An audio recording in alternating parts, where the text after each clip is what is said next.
चलिए स्टूडेंट, आज हम सीखेंगे द्विघात समीकरण का विविध कर ज्ञात करना। Discriminant of a quadratic equation.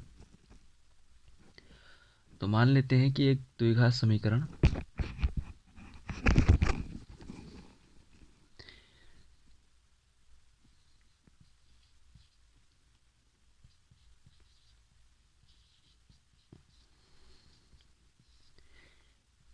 ये एक द्विघात समीकरण है।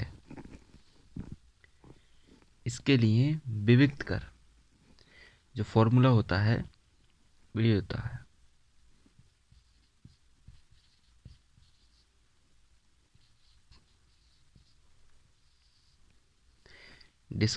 डिस्क्रिमिनेट बोलते हैं इसे इंग्लिश में, इसको दर्शाते हैं डी से। ठीक है, ये फॉर्मूला होता है बी स्क्वायर माइनस के 4ac। इससे हम किसी भी द्विघात समीकरण का विविध कर निकाल सकते हैं। क्वेश्चन देखेंगे इसका।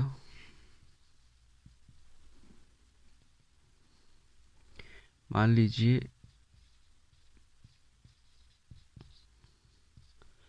द्विघात समीकरण 9x² माइनस 12 12x प्लस 4 बराबर 0। इसका विविध कर निकालना है।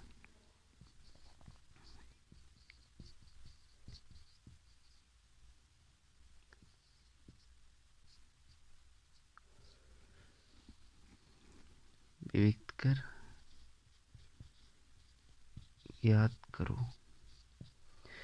तो सबसे पहले जब सॉल्व करेंगे तो इस इक्वेशन की कंपेयर करेंगे ax² plus bx plus c बराबर 0 से। ठीक है, तो 9x² माइनस के 12x प्लस के 12 बराबर 0। इसकी कंपेयरिंग करेंगे ax² plus bx plus c 0 से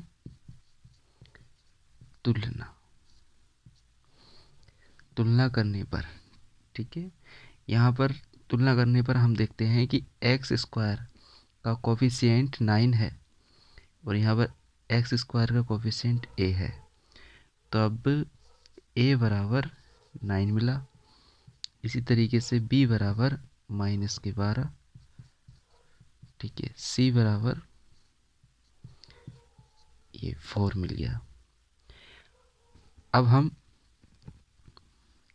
विविध कर निकालने का d बराबर b² माइनस 4ac लगा देंगे फॉर्मूला।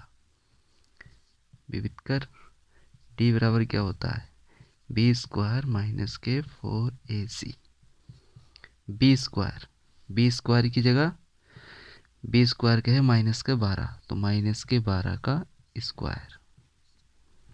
ठीक है, माइनस ये वाला ये आ गया 4, ये क्रॉस a का मान 9,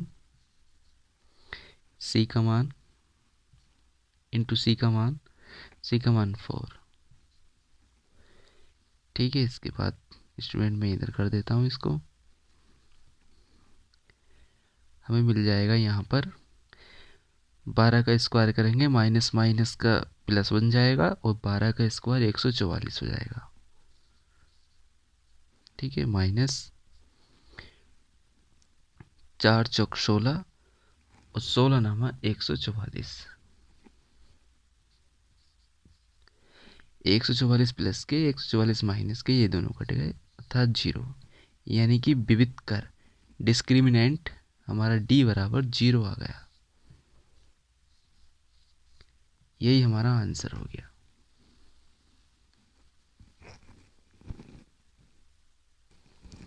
ये d है स्टूडेंट।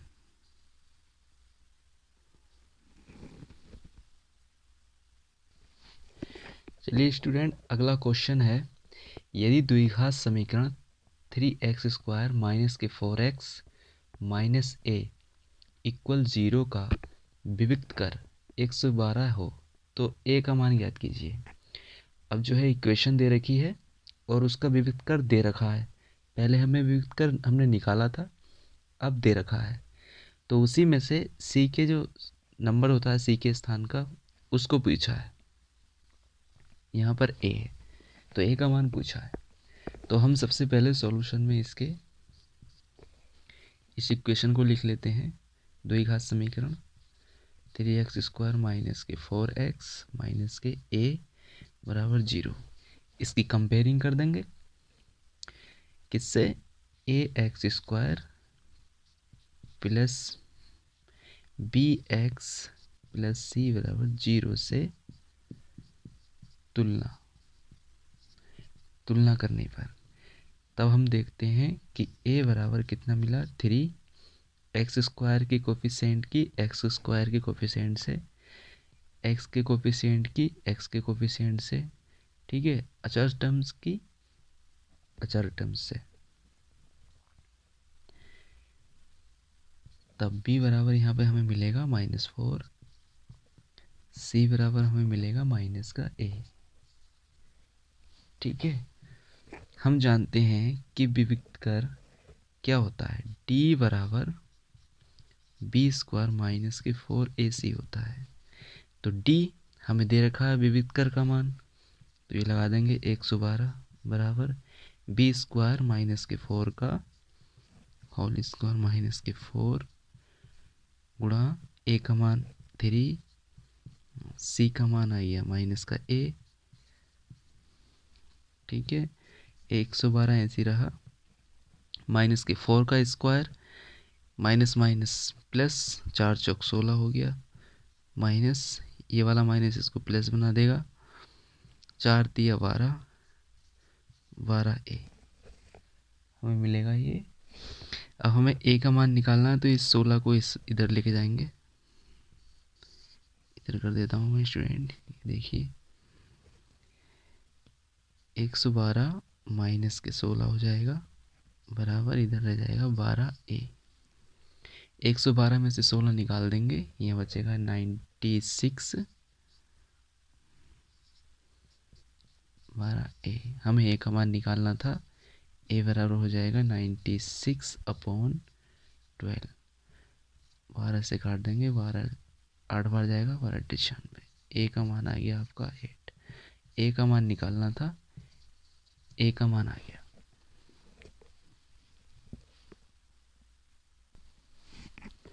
स्टूडेंट अब हम देखते हैं कि द्विघात समीकरण के मूलों की प्रकृति। अगर कोई द्विघात समीकरण है इस तरह की, ax² plus bx plus c बराबर 0, ये कोई द्विघात समीकरण है। इसका विविक्त कर आप जानते ही हैं क्या होता है,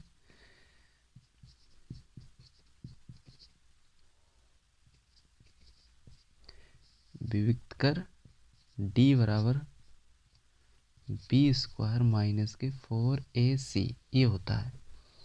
ठीक है, ये जो द्विघात समीकरण है, क्वाड्रेटिक इक्वेशन है, इसके दो मूल आते हैं, मतलब दो रूट्स आते हैं। उन दोनों की प्रकृति कैसी है, वो दोनों समान हैं या अपरिमेय संख्याएं हैं या असमान हैं या रियल हैं, वास्तविक हैं या अपरिमेय हैं, कैसे हैं। तो उस चीज़ का पता लगाने के लिए हम जो है b² माइनस के 4ac का मान निकालेंगे, अर्थात d का मान निकालेंगे। तो हम देखते हैं कि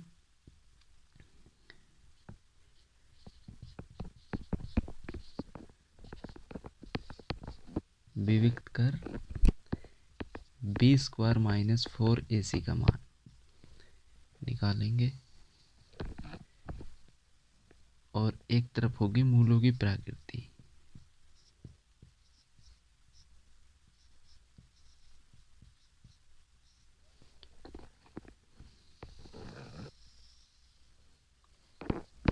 तो पहला, यदि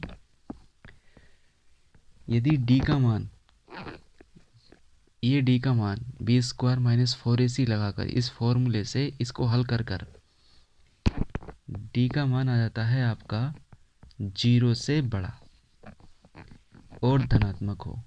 0 से बड़ा हो तो धनात्मक ही होगा, ठीक है, मतलब धनात्मक, मतलब प्लस में। ठीक है, तथा पूर्ण वर्ग हो।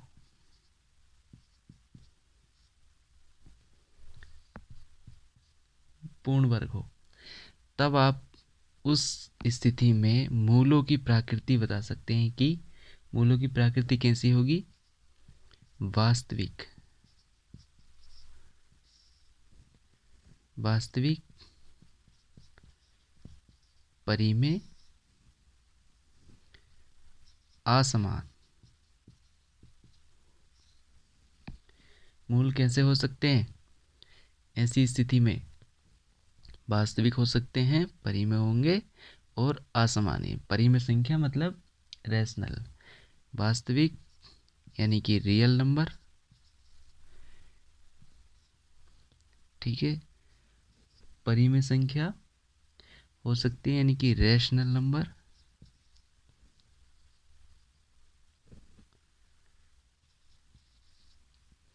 Rational number. ठीक है, असमान, अनइक्वल।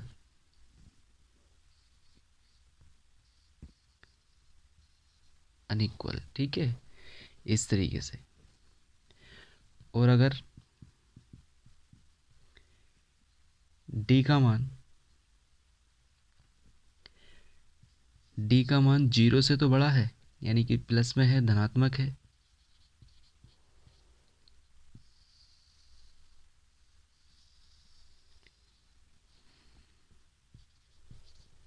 धनात्मक है,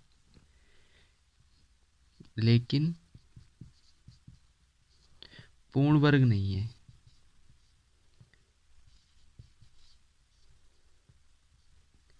जैसे कि पूर्ण वर्ग मतलब जैसे कि 4 हो गया।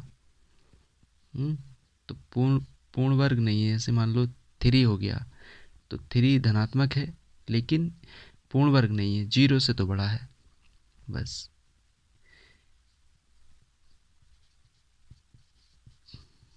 पूर्ण वर्ग ना हो। और अगर 4 है तो 4 जो पूर्ण वर्ग हो गया। ठीक है, और वो धनात्मक भी हो गया, वो इसमें आ जाएगा, डी से 0 से बड़ा है। ठीक है, और अगर यहाँ पर 0 से तो बड़ा है, जैसे 3 है, धनात्मक है, धनात्मक भी है 3, लेकिन पूर्ण वर्ग नहीं है। ठीक है, तब उस कंडीशन में मूलों की प्रकृति कैसी होगी? वास्तविक होगी।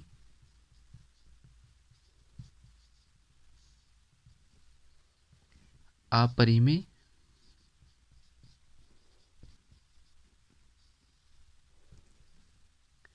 असमान।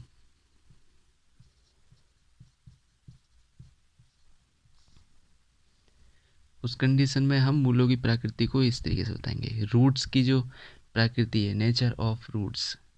ठीक है, nature of roots of a quadratic equation. तो क्वाड्रेटिक इक्वेशन, द्विघात समीकरण के नेचर कैसे होंगे रूट्स के, इस तरीके से आप बता सकते हैं। तो वास्तविक मतलब रियल होगा।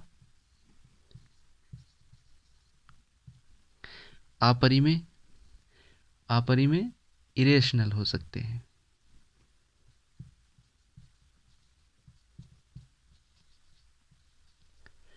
ठीक है, असमान, अनइक्वल।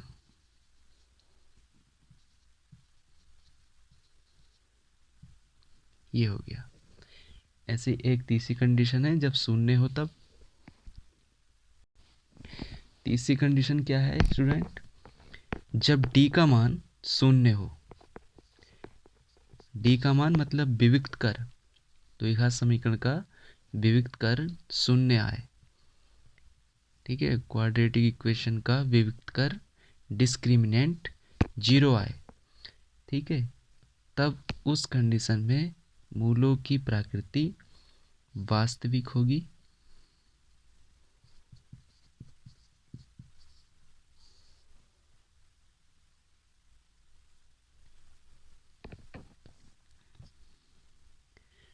परिमेय होंगी।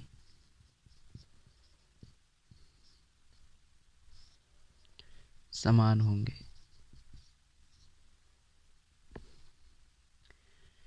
ठीक है, वास्तविक होंगे, परिमेय होंगे, समान होंगे। मतलब मूल कैसे होंगे? वास्तविक, परिमेय, समान। वास्तविक मतलब रियल, परिमेय रैशनल, समान इक्वल।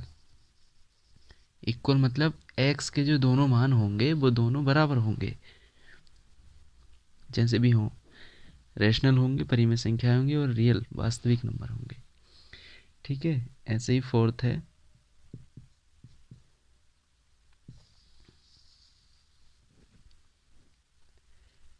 जब d का मान डिस्क्रिमिनेंट यानी कि विविक्त कर का मान क्या आ जाए? 0 से छोटा यानी कि माइनस में हो, अर्थात ऋणात्मक हो। d का मान कैसा होना चाहिए? माइनस में आए d का मान, तब अवास्तविक मूलों की प्रकृति होगी अवास्तविक।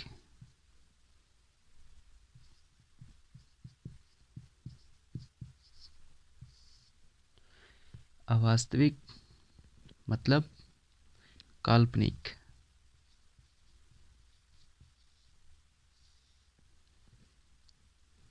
काल्पनिक मूल होंगे, मूल मतलब रूट्स। ठीक है, अवास्तविक अनइक्वल, अनरियल।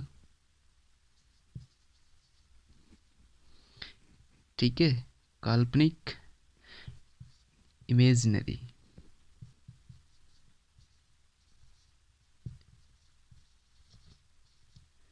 इमेजिनरी।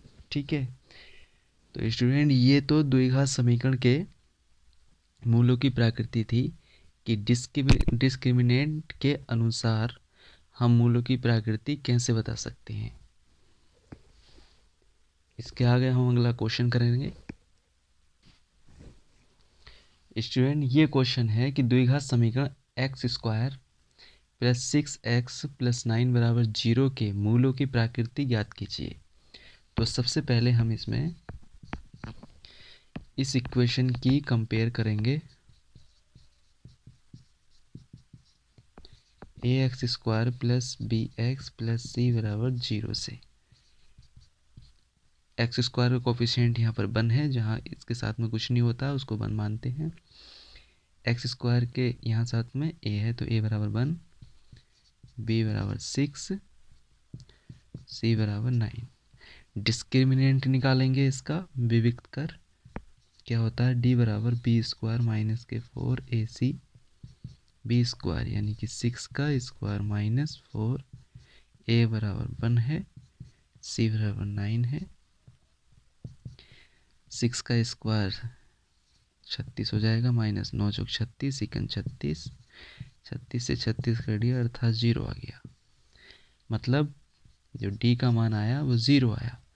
तो हमने मूलों की प्रकृति में पढ़ा था कि जब d का मान 0 आए, 0 आए, तब हमारे मूलों की प्रकृति कैसी होगी? नेचर ऑफ रूट्स कैसा होगा? वास्तविक,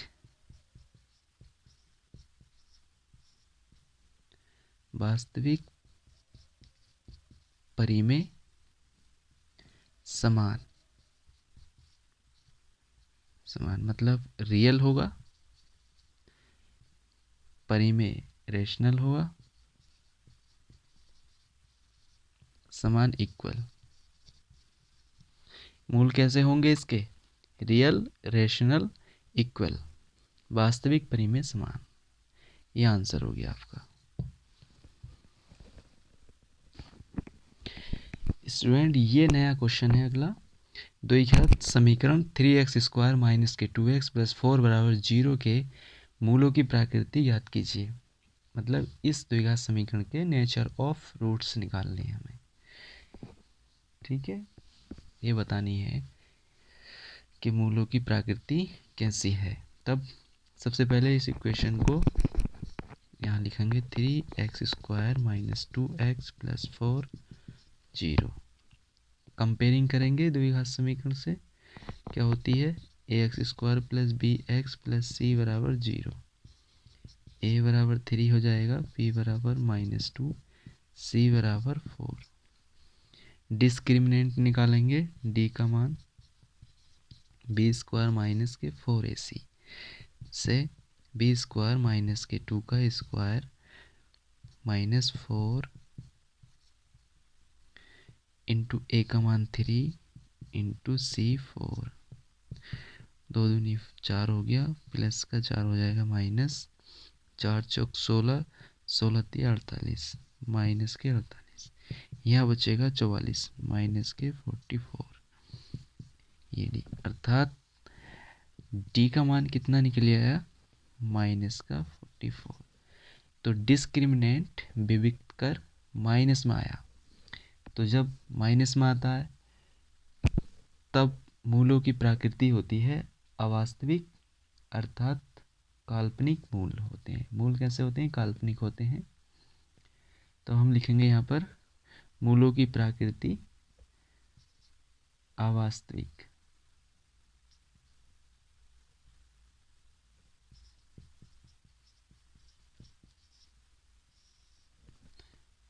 अवास्तविक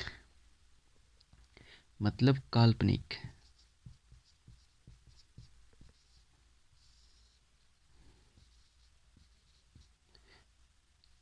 काल्पनिक मूल होंगे, मतलब अवास्तविक अनरियल,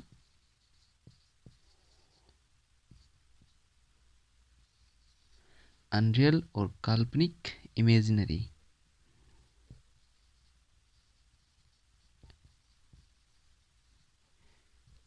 ये रूट्स होंगे। रूट्स कैसे होंगे, अनरियल होंगे, इमेजिनरी होंगे इस क्वाड्रेटिक इक्वेशन के। ठीक है स्टूडेंट, इसी तरीके से हम सारे क्वेश्चन के द्विघात समीकरण के मूलों की प्रकृति को पता कर सकते हैं।